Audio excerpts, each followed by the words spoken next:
I hire my sister at my company, but now I find out that she steals from me and tries to damage my. So a little background on me and my family. I graduated from high school at 13 and in college at 17.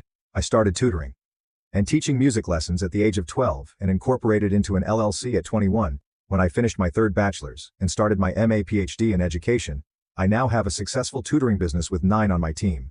Including me and my new husband, I pay my employees almost $30 an hour and support my husband and myself fairly comfortably. My parents divorced when I was 7, and I got both my brains and my looks from my dad, from whom I and the rest of my family is estranged. My entire life, I've been told that I have a genetic predisposition to be lazy.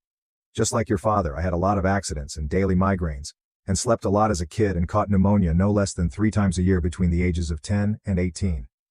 Through all this, I still excelled, but despite my early diplomas, major scholarship, and successful business, my mother is able to find fault and doesn't even believe that I ever got that sick as a child, and that my business isn't actually successful, accusing me of being on welfare. I just got married, and this past year finally got diagnosed with epilepsy. I've likely had it my entire life, which would have caused the migraines, chronic fatigue, and constant viral infections, and left untreated. I went from small, barely noticeable non-thrashing seizures to several grand mals a day. My family doesn't, and has never believed that I am really sick. At my wedding in March, my mom went around to the entire extended family telling them I have a drug problem because I was recently given prescriptions for medical marijuana and pain pills.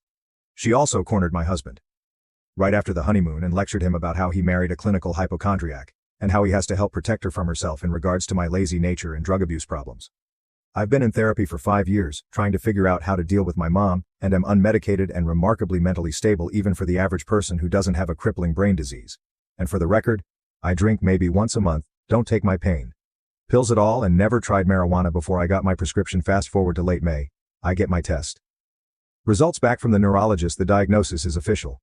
She revokes my driving privileges, says I'm no longer allowed to work, and gives me a laundry list of other things I'm not allowed to do, including bathing alone or being home alone. I start getting treatment. Meanwhile, my sister drops out of nursing school, gets $725 an hour job at a fast food joint, and moves back in with my parents. Now most of our students are beginning violin or piano students, K through 12 students who need homework help, and the occasional homeschooler whose parent isn't up to teaching trigonometry themselves. The chicks finished all but 1 year of nursing school and played violin and piano for 10 years. Not hard, right? I decided to hire her to take my students so that I no longer have to work, and because it made my heart ache to see my sister work minimum wage, I assigned a senior employee to be my manager and my husband, and I leave for his parents' house 200 miles away in the mountains where I can be out of the city to recover and have more physical support. Remember, I'm not allowed to be left alone. I set my sister's salary at what I charge per hour, not taking a cut because I'm generous this way before I leave, and my sister shows up at my house at 7 a.m., unannounced. I wake up, open the door, and the bright sun outside triggers the seizure. I collapse when I come to think of it. She is sitting on my couch, smoking my "I want paid," she says, not commenting on my seizure, which is the first grand mal she's witnessed to my knowledge. And I want it in cash. She refuses to give me her direct deposit information, so I can pay her automatically like I do with my other employees. I pay her in cash. She leaves. My husband and I leave town, leaving his best friend of 3 years and most qualified employee in charge. We've only had one problem with her before we left. She suggested docking her own pay, because she ran our account numbers and didn't think our profit margin was fair for as much as I work. I gave her a few extra duties but didn't dock her salary. First major problem. I go to run payroll and realize that there's not enough money in the business account. I investigate several families that haven't paid my sister's students. I call them several, gave her checks without a name because they were confused about if they were supposed to pay her, or the company. I call my sister, and she admits that our mother was pressuring her to cash the checks for herself to avoid taxes, and to make sure I don't take a cut, she says. She chickened out and will give the checks to my manager 2 weeks later. My manager doesn't have them and tells me that my sister told her a similar story regarding my mother. I overdraw over $2,000 running payroll. The manager Julie goes to my mother's house to physically get the checks from my sister.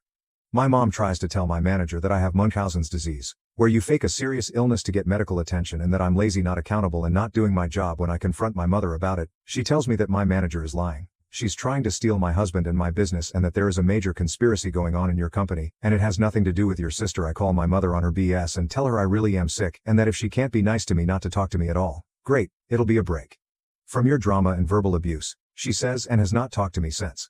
Meanwhile, my sister contacts me. This little bee is an a-hole. I don't want to work with her anymore. Me okay, contact Julie and she'll have someone else take. No, this is your business. Deal with it. Me, Julie is your manager. Talk to her the following week. I'm not making enough money. I need more hours. Stop taking out taxes on me if you want me. To stop withholding taxes, you have to put it on your W-4. Julie can help you. With it I'll see what I can do about hours, but the student you gave up was 8 hours a week, and it'll take some time to replace that gig for her, but your job is to make sure I have work on the following Friday. I call her asking if she needs any help with building summer homework for her students. She says no. The next Tuesday I text her and ask the same thing. She ignores my text message asking why she hasn't been paid. She is delayed turning checks in again. I explain that Julie will write her a check as soon as she turns in all the tuition. 3 days later this past Friday she texts, I'm firing the Johnsons, give them to someone else, I won't be showing up. Any more thanks me? Okay, let Julie know her no, you're my boss, you handled it well.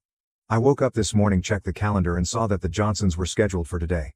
I contact my manager, and she says my sister hasn't said anything even though they work some families together in carpool. I called and texted my sister. You talked to Julie about the Johnsons. Are they scheduled for today? Yes, no. Me knowing she hadn't talked to Julie, when did you talk to her and why are they scheduled today in the system? Number response. I asked my manager to do the same thing. My sister responds to my manager with several long texts about how I'm lazy not doing my job, how she's not getting enough help, and I keep passing the buck on to other people. She talks about how she's ready to quit but knows my business will fall apart without her at this point. The appointment is in less than 2 hours. I have Julie call the family. She discovered that the family was expecting my sister is going to show up today. I tell Julie to cancel the appointment and say that I'll return to the city within the week. And we'll take over the case again. This isn't a great thing because I'm still having several seizures a day, and I'm not supposed to work. My sister has still not texted me. It's been 3 hours. The answer seems obvious. She's the employee and sister, but the backlash for my family will be incredible if I fire her, and I don't want to be the reason my sister is unemployed. I don't have any hard evidence that she's stolen money, and all the clients she has, even the one she's fired, absolutely adore her. That said, if any of my other employees had talked to me this way or withheld checks, they would have been fired on the spot. This is a right-to-work state, though I treat my employees very well. We work with children. I can't afford to take BS.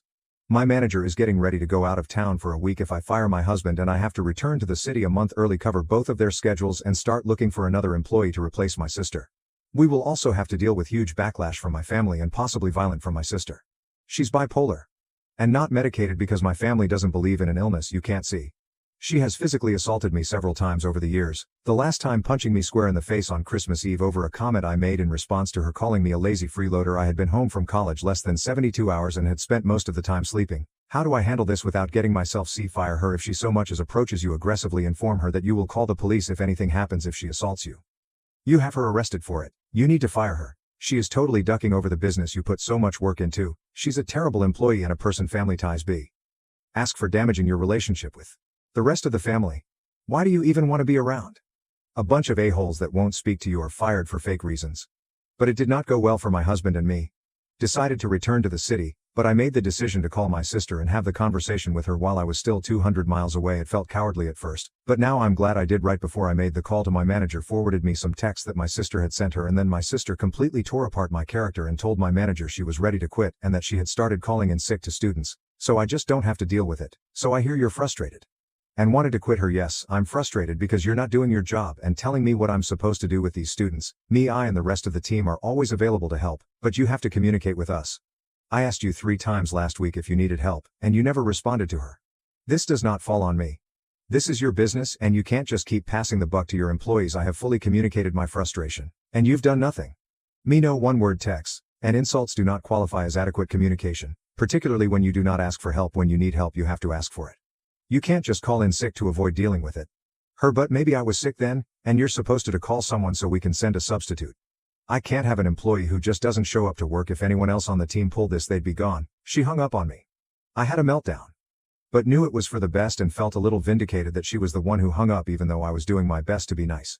2 hours later she sent me a text. I hope your husband never wakes up out of his trance because very few people in your life like you, and you'd be ducked if he did. I felt sorry for you as a kid because you had no friends, but the truth was even your friends couldn't stand you because I can't even stand you and never have been able to. We may be, but we're not friends. I hope you like the bed you've made for yourself and that the rest of your life is just like this kissy face. I responded with, if that's how you feel, don't contact me. I then burst into tears. Stopped them up with a cigarette and a couple shots of tequila. I'm a grown-up. Don't judge. And my husband immediately started to load the car to return to the city. A little while later my sister Sarah, 19, called me to say that our sister Amy had deleted me from Facebook and made a public post about how she is only one sister, and that she is amazing, talking smack about me and tagging Sarah to make sure I saw it. Sarah immediately removed it from her wall to spare my feelings. I never did see it. Sarah is now getting the wrath of Amy, and Sarah is so fed up with the family drama that she's leaving the country for the rest of the summer before returning to Boston. We got back to the city last night. I didn't sleep most of the night. I had a seizure in the parking lot of the grocery store today and woke up in the back of an ambulance I came to in complete hysterics, fear, and embarrassment because I've never had 911 called on me before. And emotional pain as I told my husband I don't miss either of them.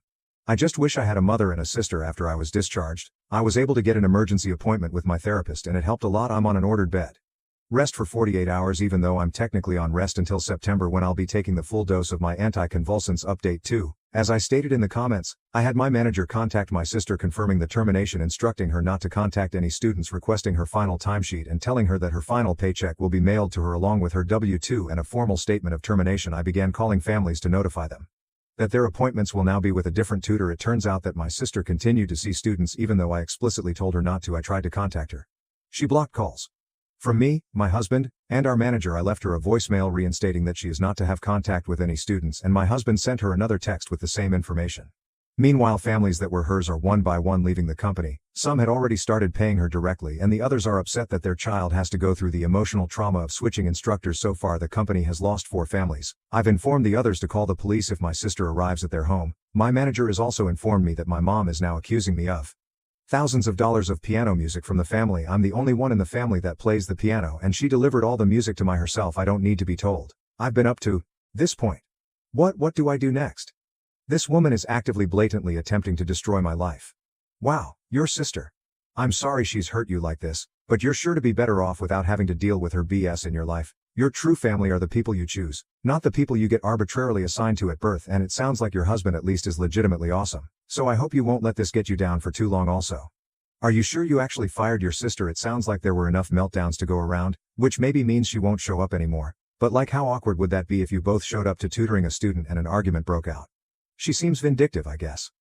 Now that I think of it, she probably has similar opportunities for vindictiveness whether she knows she's fired or not anyway. Even though you might have preferred to keep your composure, the way you eventually handled the situation was pretty boss. You're obviously destined to be successful both in business and interpersonal relationships. So keep on being awesome.